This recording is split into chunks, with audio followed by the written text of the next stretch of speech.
karena bulan Agustus ini kita merayakan hari ulang tahun kemerdekaan bangsa kita, Indonesia, maka hari ini saya mengajak kita semua untuk merenungkan satu tema atau satu pokok bahasan yang sangat penting bagi kita semua, yaitu hidup merdeka. Kita lihat ayatnya, Galatia pasal 5 ayat 13. Demikian bunyinya, saudara-saudara, memang kamu telah dipanggil untuk merdeka, tetapi janganlah kamu mempergunakan sebagai kesempatan untuk hidup dalam dosa, melainkan layanilah seorang akan yang lain oleh kasih. Nah, perhatikan saudara, hidup merdeka bukan hanya tentang kebebasan fisik atau terbebas dari kungkungan penjajahan atau masih dikuasai oleh bangsa asing yang pernah dialami oleh bangsa kita. Tetapi hidup merdeka lebih daripada hidup yang meliputi kebebasan mental, kebebasan spiritual, kebebasan emosional, dan termasuk juga kebebasan finansial. Inilah yang dimaksud dengan kemerdekaan. Dalam Alkitab kita diajarkan bahwa Kristus telah membebaskan kita dari belenggu dosa.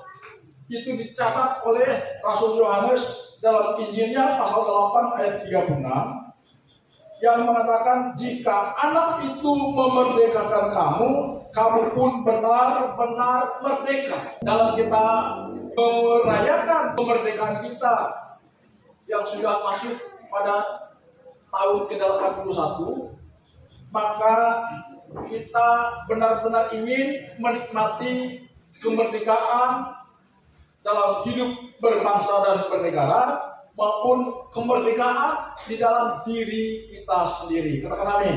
Ya. Jadi kemerdekaan yang kita nikmati baik dalam hal kehidupan berbangsa dan bernegara, maupun dalam hal kita menjadi warga kerajaan Allah.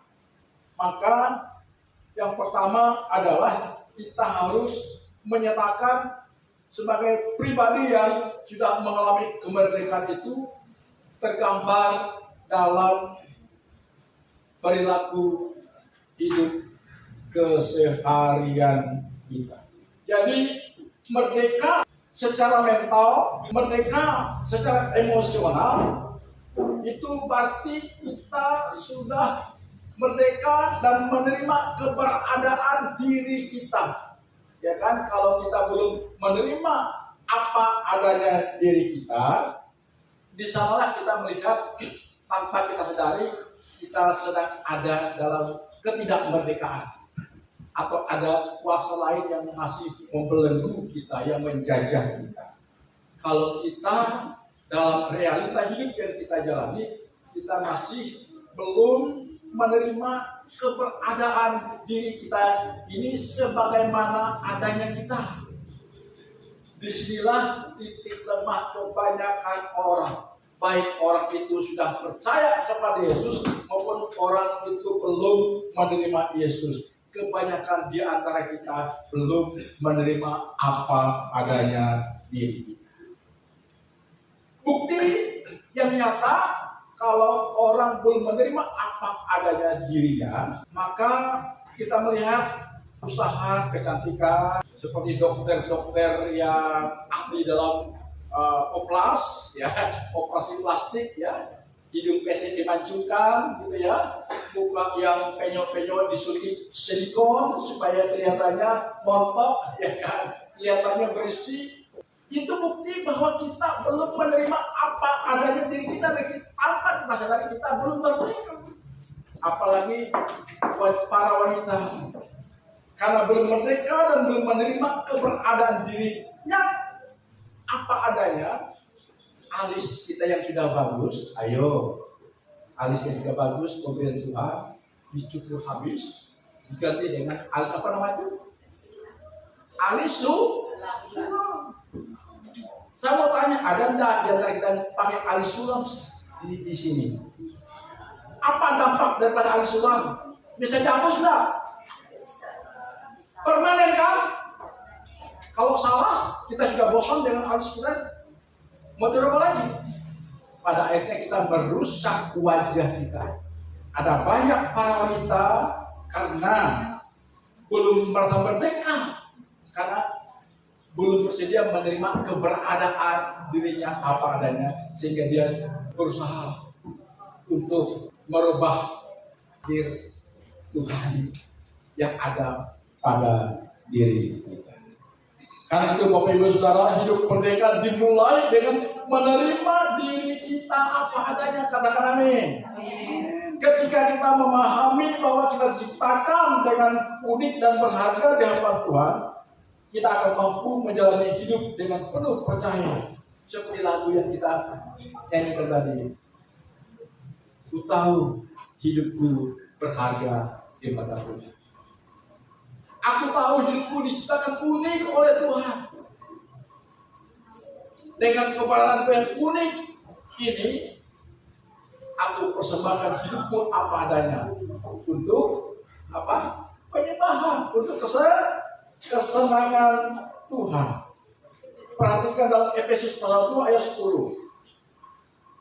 Karena kita adalah karya ciptaan Tuhan, diciptakan dalam Kristus untuk melakukan pekerjaan yang baik. Lalu yang kedua, Bapak Ibu Saudara, merdeka berarti kita melepaskan beban.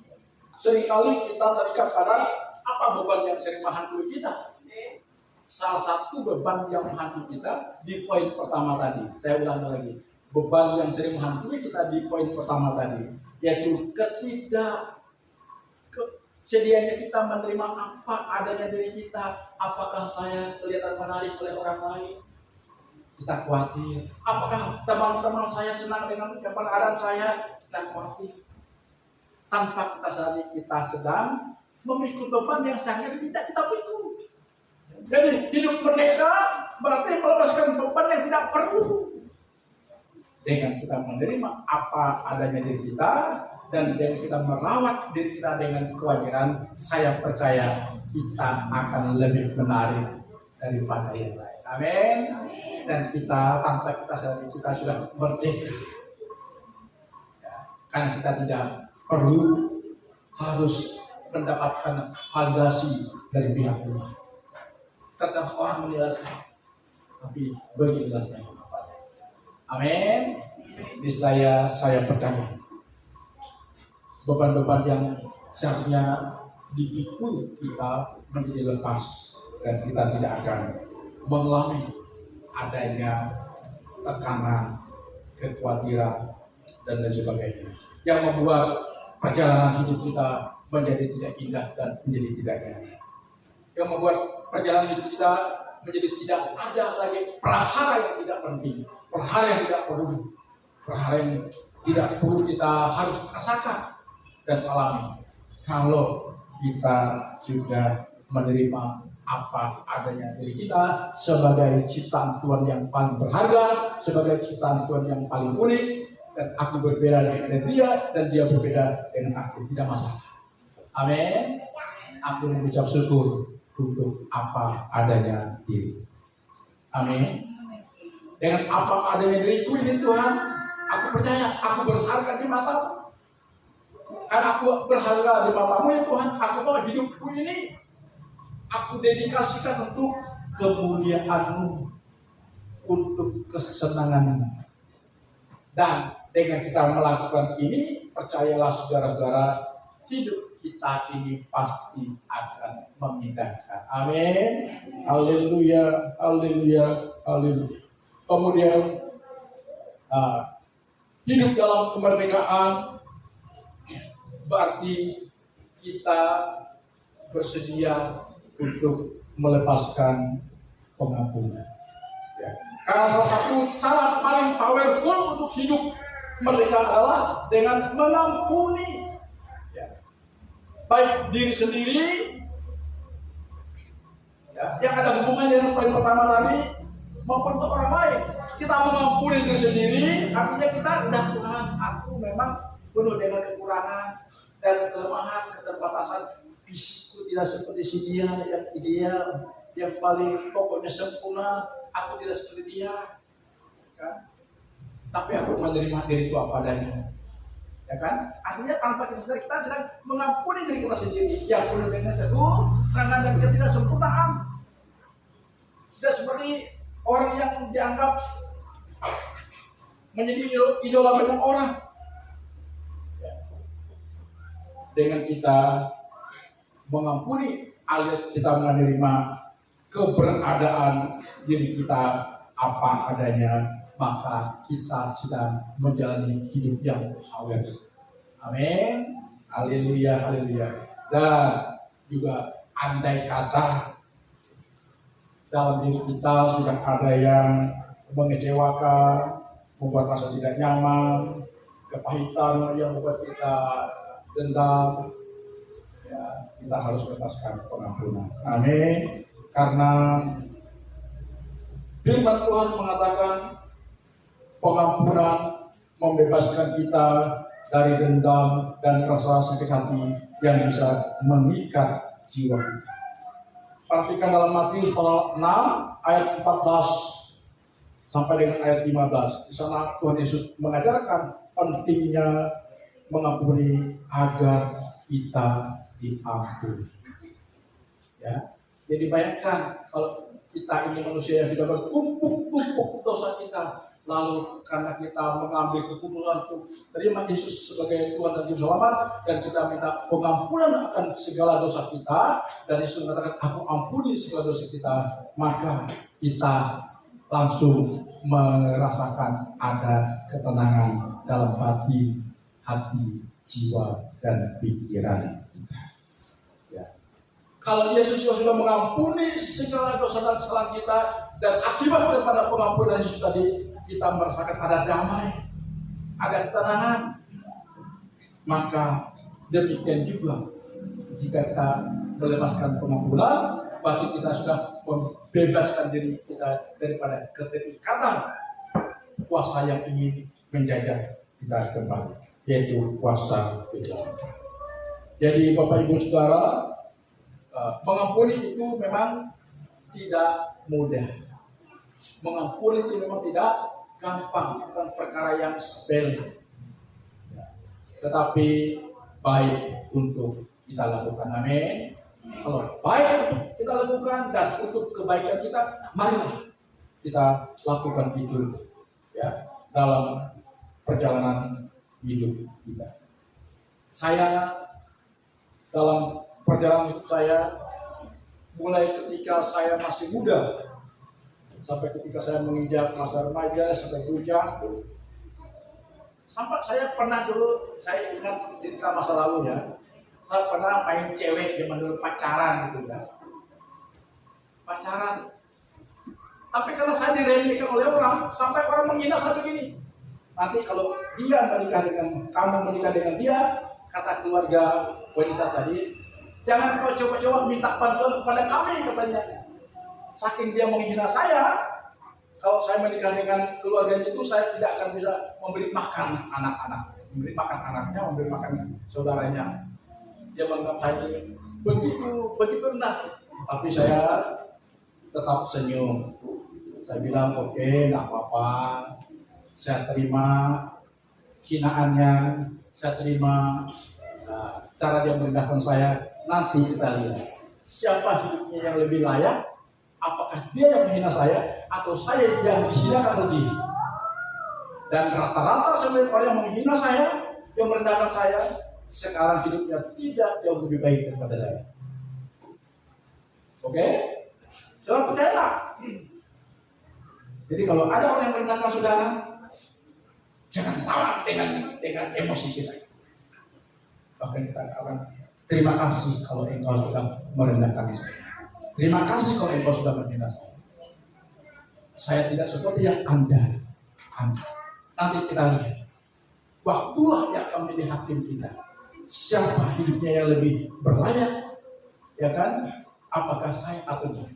Siapa hidup yang lebih eksis atau yang lebih timbul?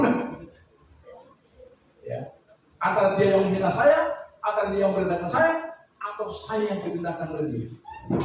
Dan saya melihat orang-orang yang tadinya merendahkan saya, justru dia tidak jauh lebih baik daripada saya.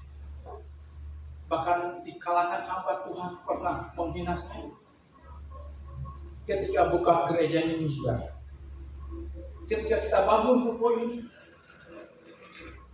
waktu itu kita memang lagi awal hidup ya. Direndahkan saya. Sampai dia bilang terlalu ambisius. Mampu tak dia nanti menyelesaikannya? Ya kan? Saya bilang enggak apa-apa.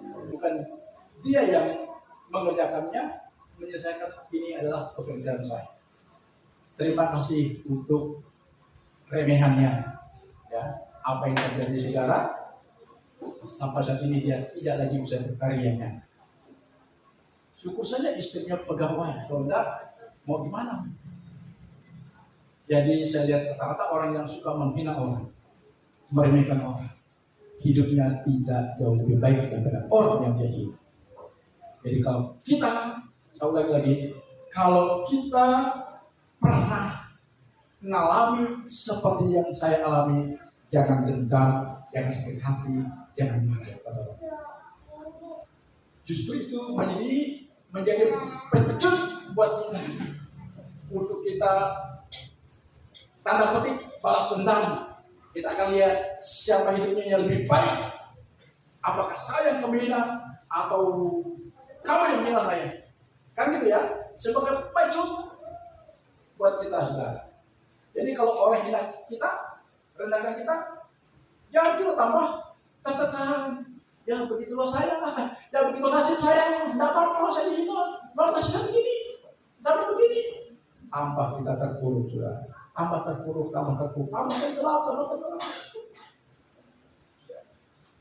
Jadi penghinaan orang, remehan orang kepada kita jadikan sebagai sumber, amin, sebagai sumber untuk memakan mental kita, semangat kita. Agar pada akhirnya kita balas dendam. Tanda petik bukan membalas yang pidana, sebagai tanda petik bahwa kamu yang tadinya dihina oleh dia bisa mengajak dia, mentraktir dia makan. Haleluya. Ya, begitu kita ya.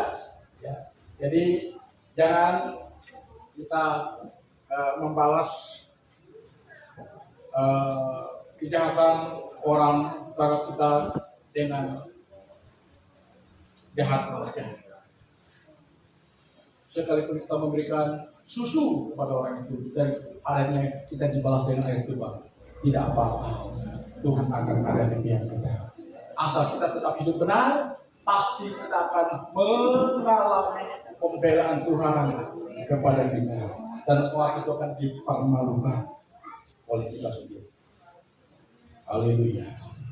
Kemudian yang terakhir saudara, hidup yang merdeka juga berarti hidup yang memiliki kebebasan dalam kita membangun kehidupan sosial atau dalam hubungan kita. Jadi hidup yang merdeka juga tercermin dalam hubungan kita dengan orang lain. Ini maksudnya ya, kita sudah merdeka dari dosa, amin. Ya, melalui iman kita kepada karya Kristus di kayu salib. Ya, tadi saya katakan di poin yang sudah kita lewati, meskipun kita sudah dianggap hina, direndahkan oleh orang, tapi jangan sampai kita tidak bisa membangun hubungan dengan orang lain. Kita malah menutup diri, saudara. Ya. Tapi sebaliknya kita terus untuk menunjukkan karakteristik kita, sifat dan perilaku kita sebagai orang tebusan Kristus, ya, karena kita percaya Kristus yang akan menjadi pembela kita, ya. Jadi kita diingatkan oleh Tuhan hari ini sebagai orang yang sudah dibebaskan atau merdeka dari dosa, kita harus hidup merdeka dalam hubungan dengan sesama. Amin. Dalam hubungan dengan sesama. Minggu kemarin sudah saya jelaskan. Misalnya orang-orang menipu kita, mengkal kita, tidak harus kita benci, tidak harus kita sumpah serapah, ya kan? Tidak harus kita dendam dengan dia. Ya biasa saja, nggak apa-apa. Kau tipu saya, sedikit nggak apa-apa. Tapi saya sudah tidak percaya kembali. Kan begitu ya? Kan begitu ya? Siapa yang sudah kita sebagai pelaku bisnis? Ditanya Pak Anda sendiri ya. Pasti ada pengalaman nih. Supaya dia buka usaha atau kelontong. Saya percaya ada banyak orang yang mengecewakannya. Percaya nggak? Pasti. Dulu kita pernah buka kios minyak, buka wartel depan itu. Karena untuk membangun, untuk melayani, kan kita ini gereja mandiri. Kita buka usaha. Datang orang, Pak, bolehkah aku utang dulu minyak? Nanti aku bayar. Kita kasih lah, bisa 5 liter lah, ada yang 20 liter. Dia mau dengan jirikannya. Saudara, jangankan mau dibayar, jirikannya banyak pun. Ya, bayangkan saudara ya. Tapi kita udahlah senyum-senyum saja, tidak apa-apa. Kau bawa 10 kali tidak apa-apa, 2 kali tidak akan nilai-nilai. Memang rugi, tidak apa-apa. Tapi kita lepaskan konon supaya ini tidak terpampang sakit hati, rasa kecewa tidak terpampang pada diri kita. Saya pernah juga jual pulsa dulu, masih pakai HP jadi pulsa elektronik, ya kan? Jadi saya deposit dulu pulsa di HP saya. Saya bilang sama kawan-kawan, kalau mau pulsa bisa lewat saya, saya tinggal transfer. Ya oke. Banyak dering telepon Pak atau SMS, Pak bisa nggak kirim pulsa ke saya berapa? 25. Kan? Ada yang minta 15. Kalau saya kirim pakai HP-nya dulu ya. Kirim. Karena mungkin kalau 25 ribu kita pergi ke rumahnya, nggak mungkin 15 ribu kita pergi ke rumahnya lagi. Teguh ketemu, kondak, ingat dia pulsanya. Ketemu berkali-kali, kondak, ingat pulsanya. Bayangkan saudara, kalau begini saya tidak lagi lanjutkan usaha ini. Saya pergi saja. Sehingga ketika kawan minta, Pak, bisa nggak kirim pulsa kepada saya? Oh sorry, aku tidak lagi lakukan itu. Kenapa? Udahlah, mas. Dan saya tidak benci, saya tidak dendam, tapi sudah. Amin. Dan saya pulang. Amin. Saya pulang. Haleluya, haleluya. Dan tetap membangun hubungan dengan orang-orang seperti itu. Ketemu di warung kopi, bisa makan bersama, bisa ngopi bersama. Tapi kalau dalam hubungan bisnis, oh no. Ya, tidak lagi lah. Haleluya, haleluya. Mari sebagai orang yang telah mengalami tebusan Tuhan, kita dipanggil untuk membangun hubungan dengan sesama, dengan penuh kasih yang daripada Tuhan. Apa maksudnya kasih Tuhan? Artinya kita tetap mengasihi, mengampuni, menerima orang itu meski telah menyakiti kita, tapi dari sisi kepercayaan ya kita harus berpikir ulang. Itulah sebabnya gambar salib ini kan ada hubungan vertikal, ada hubungan horizontal, ya kan? Hubungan karena itu kita dengan Tuhan, membangun hubungan dengan Tuhan. Kalau hubungan kita dengan Tuhan baik, tapi hubungan dengan sesama Tuhan tidak baik, itu dipertanyakan hubungan kita dengan Tuhan yang dikatakan baik tadi. Karena gambaran kalau hubungan orang dengan Tuhan itu baik akan terlihat dalam hubungannya dengan sesama. Ini pembicaraan salib, ya, hubungan dengan sesama, ya kan? Halo? Kan itu saya berharap di gereja kita yang kecil ini jangan sampai tidak ada yang teguran. Halo? Saya percaya tidak ada di sini, ya. Nanti pulang, sus, udah mau lihat lukanya. Jangan mau bersuami, Pak, lihat lukanya. Kenapa? Kesal. Tidak boleh, ya. Tidak boleh, ya. Kita satu keluarga gereja, satu keluarga rohani, ya. Tetap kita bangun hubungan dengan selamat, dengan baik. Amin. Dengan baik. Haleluya. Haleluya. Ingat, sekalipun kita sudah merdeka dalam kehidupan berbangsa dan bernegara, dan kita juga merdeka dari dosa kita karena karya Kristus di kayu salib yang kita imani, yang kita percayai, tetapi jangan gunakan itu sebagai kebebasan untuk kita melakukan hal-hal yang tidak terpuji. Kita lihat akibat dari bangsa kita yang sudah merdeka, lalu karena kita sudah memasuki era demokrasi dan reformasi, tetapi justru itu sudah kebablasan, saudara. Jadi bangsa kita sudah menyalahgunakan kemerdekaan yang telah kita miliki dengan berbuat sesuka-sukanya. Coba lihat pejabat kita berbuat sesuka-sukanya. Kejadian di Sekadau yang orang Sintang bawa emas sikat ke jalan, emasnya diambil, dituntut, lalu pihak aparat memasukkan sebagian emas yang telah dirampas tadi. Bayangkan sudah dipasukan. Jadi di sana kita melihat bahwa kemerdekaan kita dalam kehidupan berbangsa dan bernegara sudah disalahgunakan baik oleh pejabat tinggi, pejabat menengah, pejabat bawah. Jadi perlakuan hidup yang tidak terpuji sudah menggurita di Indonesia ini. Karena itu kalau kita sebagai orang yang sudah bebas karena karya Kristus di kayu salib, maka kita harus perlihatkan kehidupan Kristus yang kita imani itu kepada dunia ini, sehingga dengan itu kita dapat memantulkan cahaya Kristus, dan tanpa kita sadari kita sedang menyaksikan Kristus pada dunia ini melalui hidup kita.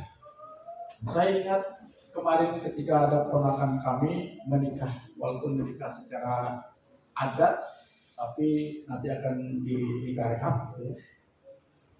Jadi setelah ada beberapa kata nasihat dari RT-nya, dari kadusnya, dari pemimpin umatnya, dari kadatnya, dan lain sebagainya, dari pihak keluarganya, keluarga suami dari ponakan kami itu, dan terakhir sebagai keluarga dari pihak perempuan dipercayakan kepada saya.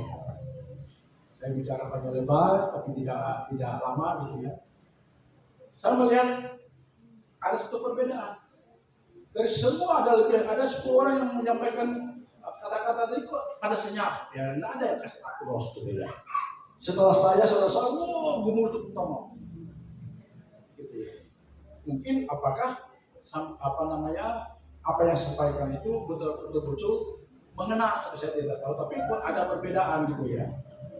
Nah, artinya saudara, saya percaya kenapa itu bisa terjadi, karena kita membawa aura Kristus dalam diri kita, tergambar ada wibawa dan kuasa Kristus dalam diri saya.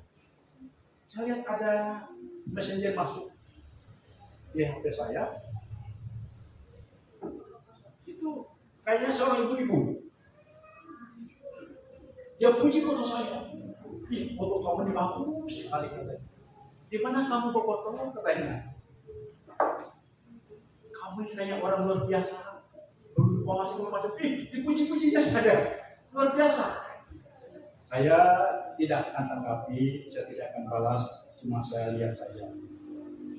Itu cuma saya lihat. Dan saya percaya, kenapa bisa begitu? Mungkin ya tadi kebanyakan ya ada aura ilahi pada diri kita. Jadi singkat cerita, marilah kita yang hadir ibadah minggu kedua di Agustus 2026 ini di suasana kemerdekaan kita, marilah kita merayakan gaya hidup kita sebagai orang yang sudah merdeka. Amin. Ya, yaitu merdeka secara apa tadi? Merdeka secara mental, kita mampu menguasai, mengendalikan mental kita dan menjadikan kita orang yang bermental baja dan bermental yang baik, bermental yang positif. Kemudian kita juga sudah merdeka secara spiritual, ya kan? Apa artinya? Kita bebas berdoa, tidak lagi harus pendeta yang berdoa untuk kita, tidak harus bagi para pendeta. Kita sudah memiliki kemerdekaan di hadapan Tuhan. Kita boleh meminta kepada Tuhan dengan doa kita sendiri. Amin. Haleluya. Haleluya. Kemudian apa lagi? Kebebasan emosional. Artinya kita tidak lagi dikuasai oleh emosi kita yang tidak baik. Itu dia ya. Lalu yang terakhir juga termasuk kebebasan finansial. Artinya bukan harus kaya, tapi kebebasan finansial adalah kita telah mengalami yang namanya cukup. Amin. Cukup dalam segala sesuatu. Walaupun kita tidak makan steak, tidak makan baby hong, puyuh hai misalnya ya, makan berkelas, tapi kita cukup makan dengan daun ubi rebus, tumbuk terasi, peras jeruk nipis, ya kan? Cukup enak lahap. Amin. Nah, kita sudah mengalami kebebasan finansial artinya berkecukupan. Ya kan? Ada nggak di antara kita yang tidak makan sehari karena tidak ada beras? Saya rasa tidak ada. Saya percaya kita di sini sudah mengalami kebebasan secara finansial. Pakaian kita bagus-bagus, ya kan? Keren-keren. Itu bukti kita sudah alami kebebasan finansial. Jadi ingat, arti daripada kebebasan finansial bukan berarti harus pakai mobil mewah, ya kan? Bukan harus pakai iPhone, iPad, ya. Tapi berkecukupan, mau makan ada, sekalipun sederhana. Mau berpakaian ada, layak dan pantas. Amin. Itu namanya kita sudah alami kebebasan finansial. Akhir kata, Bapak Ibu, saudara-saudara yang saya kasih di dalam Tuhan, marilah hari ini kita menjalani hidup kita sebagai orang yang sudah dimerdekakan oleh Kristus melalui karya penyelamatannya di kayu salib. Dengan kita memiliki kemerdekaan dari Kristus, berarti sudah ada otoritas Kristus dalam diri kita. Dan gunakanlah otoritas itu untuk kita menjalani berbagai aktivitas kita. Percayalah dengan otoritas Kristus yang ada pada diri kita, dan itu kita pakai gunakan untuk menjalani keseharian kita, baik dalam bekerja, baik dalam berusaha, maka hasilnya pasti akan berbeda. Lalu dan kita pasti akan menikmati damai sejahtera yang sempurna. Tuhan Yesus memberkati.